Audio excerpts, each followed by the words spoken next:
Assalamualaikum warahmatullahi wabarakatuh. Waalaikumsalam warahmatullahi wabarakatuh. Selamat pagi. Pagi. Selamat pagi. Pagi.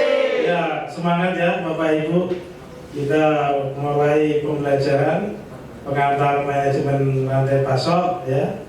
Perkenalkan, nama saya Arif Rahman, Idaswara Alimatia. Ya, di tempat Bapak Ibu sudah ada profil saya ya Bapak Ibu, dan saya ingin kenal Bapak Ibu ya satu persatu. Silakan diisi di Padlet ya Bapak Ibu ya, masing-masing ya, silakan ya. Ada beberapa peserta mungkin ya, ada yang bilang tak kenal maka tak sayang ya. Sekarang pertama Pak Nabil Fiadi ya. Nah, ini Pak Nabil Fiadi dari mana nih detailnya ya? Kasih namanya ya, kalau bisa ya. Lalu yang lainnya silakan Bapak Ibu ya untuk mengisi. Ini dari Pusdiklat ya. Silakan diisi ya Bapak Ibu ya. Bu Karisma ya, ini staf diakreditasi ya. Silakan. Satu lagi mungkin, satu lagi ya Bu Rizka ya. Oke, di staf di DF ya. Baik Bapak Ibu ya. Kemudian kita bicara mengenai rantai pasok. Ini adalah apa? Ini modul yang pertama kali ya. Jadi ini modul yang pertama kali. Jadi ini adalah kita perlu tahu, memahami begitu ya. Ya. Jadi pertama kali kita perkenalan, pertama kali dalam pembelajaran pelatihan ini adalah pengantar dari rantai pasok. Jadi kemampuan memahami dan menjelaskan tentang konsep manajemen rantai pasok dan keterkaitannya ya di pengadaan barang jasa pemerintah ini. Ini perlu tahu supaya kita bisa mendapatkan tujuan pengadaan yang lebih baik lagi. Nah, dalam tujuan pembelajarannya yang diharapkan setelah belajar ini nanti Bapak Ibu mampu menjelaskan manajemen rantai pasok ini. Ya, kemudian indikatornya pertama adalah konsep dasar ya manajemen rantai pasok. Nah, dalam kesempatan ini saya akan menjelaskan konsep dasar manajemen rantai pasoknya ya. Di dalamnya subpokok bahasan mengenai pengertian rantai pasok dan komponen penting di rantai pasok ya. Kemudian yang indikator kedua adalah keterkaitan ya, pengadaan barang jasa, manajemen rantai pasok ini di barang jasa. Yang ketiga kaitannya dengan pengadaan barang jasa pemerintah. Bapak Ibu, ini ada satu quote menarik ya. Tolong diperhatikan, dicermati. Kira-kira apa ya quote dari video ini? Nah, semut ini kan kita tahu ya, makhluknya kecil ya, tapi mereka gotong royong ya untuk memenuhi rajanya. Kira-kira kan begitu ya, semut ini ya. Jadi kalau kita melihat semut ini seperti ini ya, ya ini filosofinya kan gotong royong ya. Indonesia juga filosofinya gotong royong ya. Kalau kita ingin mau belajar rantai pasok, ini ya gotong royong juga. Kira-kira gitu ya. Nah, berikut ini Bapak Ibu ya, ini ada case yang menarik ya. Awal tahun yang lalu ketika sejumlah pengusaha tahu dan tempe itu mogok, nggak mau produksi tahu dan tempe ya. Kenapa mogok?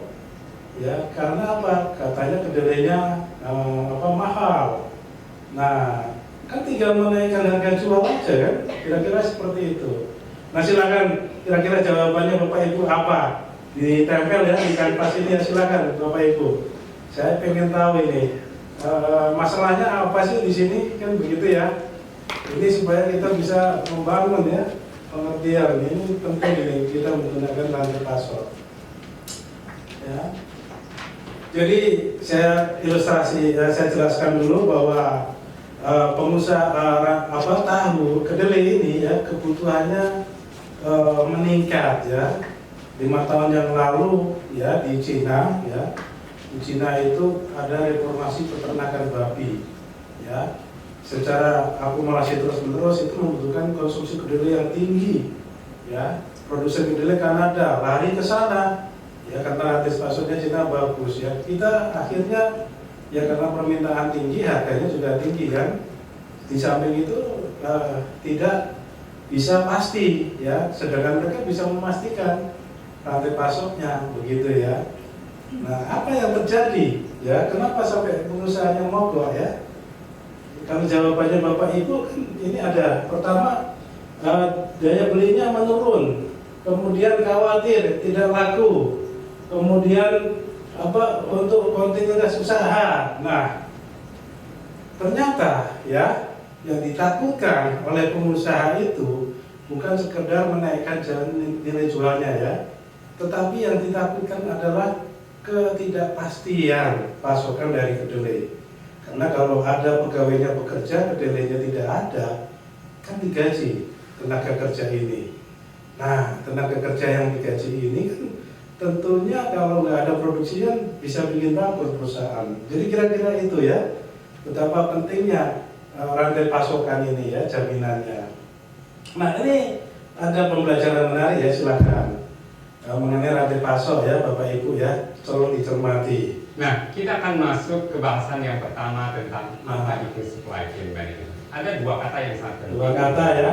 Supply chain management ini, yang satu adalah supply, Ya, yang dalam bahasa pasokan. Indonesia itu diterjemahkan Ya. sebagai pasokan.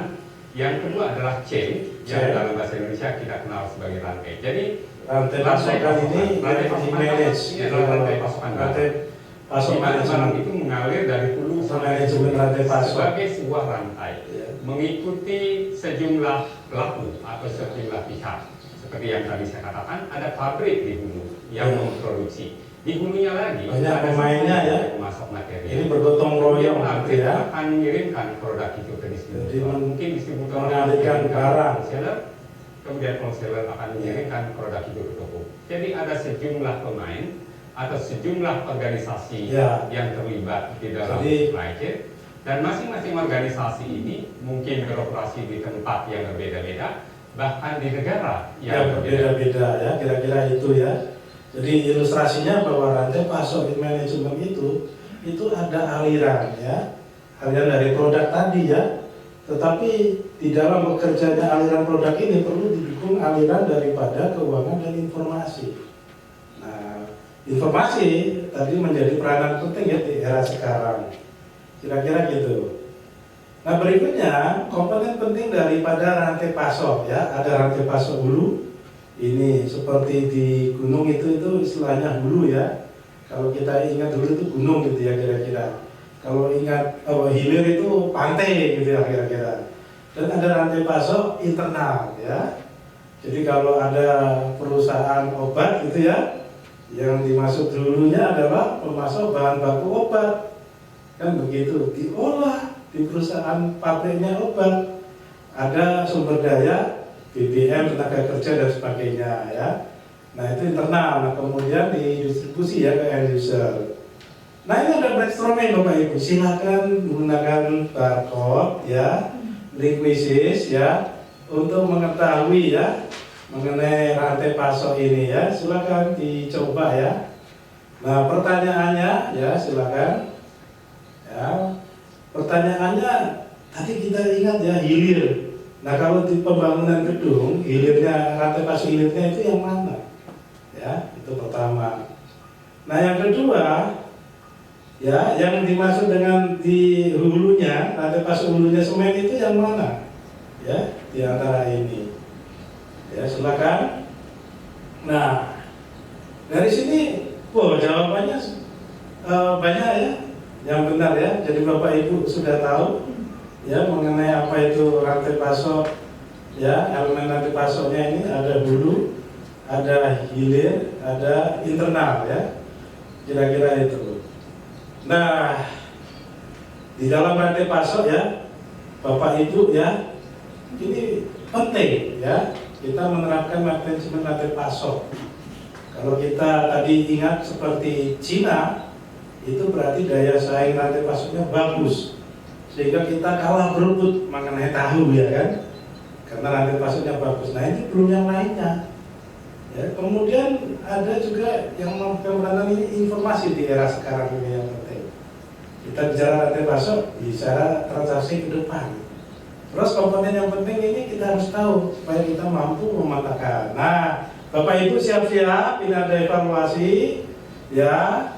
Silakan di padletnya Bapak Ibu ya, apa ya sumber daya ya di dalam rantai pasok ya, aliran sumber daya dalam rantai pasok ini, ya. Silakan aliran sumber daya dalam rantai pasok ini meliputi tadi kita ingat kan ada 3 ya. Aliran sumber daya dalam rantai pasok ya. Ada barang ya, jawaban dari Bu Rizka informasi ya, jawaban Pak Nabil informasi juga. Ada satu lagi yang kurang, apa ini kira-kira ya, ya kan ada 3 ya, uang ya, keuangan ya. Nah jadi 3-tiganya ada dijawab ya, udah tahu Bapak Ibu ya. Nah ini memegang peranan penting ya aliran rantai pasok ini. Nah nanti untuk pembelajaran selanjutnya akan dijelaskan oleh narasumber berikutnya, yaitu tentang ilustrasi manajemen rantai pasok ini. Dan ini kaitannya dengan marketing channel yang nanti Bapak Ibu akan pelajari berikutnya. Jadi kira-kira itu Bapak Ibu semuanya ya, kita akhiri. Semoga belajarnya lebih baik lagi. Ya, sukses selalu. Wassalamualaikum warahmatullahi wabarakatuh. Waalaikumsalam warahmatullahi wabarakatuh.